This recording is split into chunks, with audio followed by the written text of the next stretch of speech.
Hi there everyone, welcome to my short guide on how to declare your own kingdom in Mount and Blade Bannerlord version 1.7. I'm going to share with you some of the key mechanics that I wish I'd considered when I just declared my own kingdom, because things have gotten pretty challenging.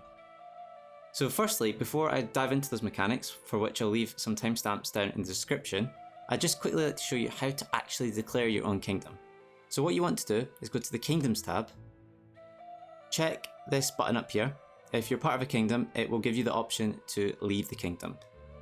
If you leave the kingdom, you will then get the option to either keep the fiefs that you already own, which is what I would recommend, or relinquish them. If you relinquish them, you will then have to go and conquer another faction's fief, which isn't ideal. When you keep the fiefs, the faction you were originally with will be at war with you, so you're going to have to piece them out, and I'll explain more about that later. Once you've done that, you need to go into your city and make sure in Manage Town you have a governor there. You want to go to the keep, speak to the governor by clicking this button, talk, and then there'll be an option here to finally declare your own kingdom. So, what are the mechanics that you want to pay special attention to? Well, one is your gold balance. Your gold balance is really important because it's going to cost you a lot of gold to recruit vassals from other factions to join yours. Even really minor clans cost around 250k in gold. So you are going to have to make sure that this is pretty high, probably at least 1 million, more if possible. And the other reason that you want your gold reserves to be high is because if we go here, you can see that we are at war with both the Northern and the Southern empires. Now, to piece these guys out, it's going to cost 4.7k a day for the Northern and 1.5 for the Southern. You might find yourself at war with a lot of factions once you've declared independence. So you want to be ready to essentially give yourself some time to build yourself up and your forces up by paying a bit of tribute. So the next mechanic is your gold per day. And again, this is more to like offset the tribute problem, and also to make sure you can field a large enough army, because you can see as well at the moment on the diplomacy screen, we are very weak. We're going to need to try and field armies of around 1.5k, so you're going to need enough money to pay for those troops too. So how do we keep our gold per day up? Well, we want to make sure we've maxed our workshops and that we have profitable fiefs. So to max our workshops, we want to make sure that those are in areas that we aren't going to end up at war with, because if that happens, say you've got a workshop in the Empire and the Western Empire and they declare war on you, you will lose it. So you want to keep them in faraway lands or your own lands. So what we've done here is put them some in the Crusade area, like these ones here, and then some in the city that we own. You're also going to want to make sure that when you're originally part of another faction as a vassal, so we were part of the Western Empire to start with, that you wait for really high paying cities. So we waited for Poros. Poros pays around 2,000 per day, whereas some of the castles, like Marina Castle, is only 650. So you want to try and get as many like big cities as you can, or like castles that are at least a little bit profitable. The king's only going to give you a few of these. He's not going to give you every single one, even if you contribute a lot to it. So the next thing is influence. Influence is key because you need it to pass kingdom decisions such as making peace. So we talked about piecing out to give ourselves some time before in the diplomacy tab.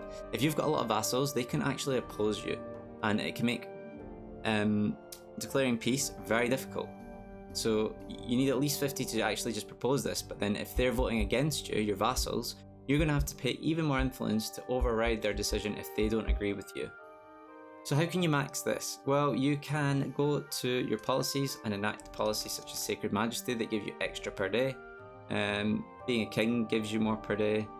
You can try and get your charm skill really high and get this perk.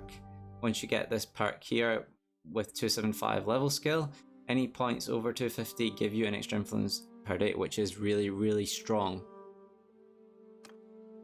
Another reason you need influence is because if you want to convert companions into vassals, then it will cost you 500 influence to do so. Let me quickly show you how to do that if you want to convert a companion. If you want to convert a companion, you go out to the campaign map. This won't work in cities. You go to your party, you click on the companion, and you click the little speech bubble here. There'll then be an option here to reward them for their services.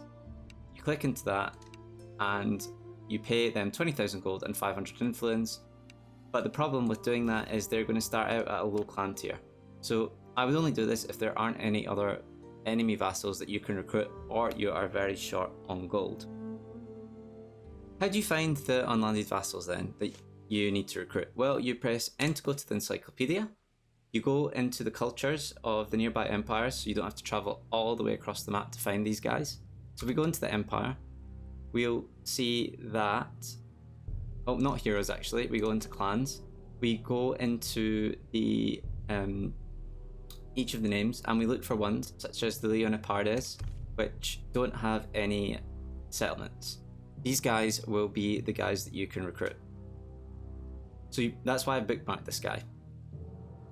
I don't know if there's a way to do this without clicking through everyone. If there is, oh, there's another one I can bookmark. Please tell me in the comments, because it takes a long time to try and find these guys. These guys are actually Mercs, so I'll bookmark them anyway, but you won't be able to recruit them as a vassal lord. You'll only be able to hire them for cash. Once you've actually found them on the map, you will go and speak to them, and you have to pass a charm skill check in order to be able to recruit them. Once you've done that, you then have to pay them a large amount of gold, as I've already touched on, and it can cost you quite a lot. Another thing you want to be careful of is loyalty of your towns. So in order to stop them rebelling, you want to make sure loyalty is very high. You can do that by making sure you've got the parade perk in the charm tree here. You need 2 to 5 skill to get it. And you also need to make sure that your governor's culture is the same as the city you're in, which will give you +1. So we have Thea, who is part of the Empire, and it's an Empire-based city, so that works quite well to keep the loyalty really high and stops anything you've captured rebelling. So it's good to try and have companions that are the same culture as people that you are going to go to war with. If you enjoyed the video, please like the video, please subscribe to my channel, and also please leave comments on your thoughts, what other sort of guides you would want, whether you think I've missed anything, and have a great day.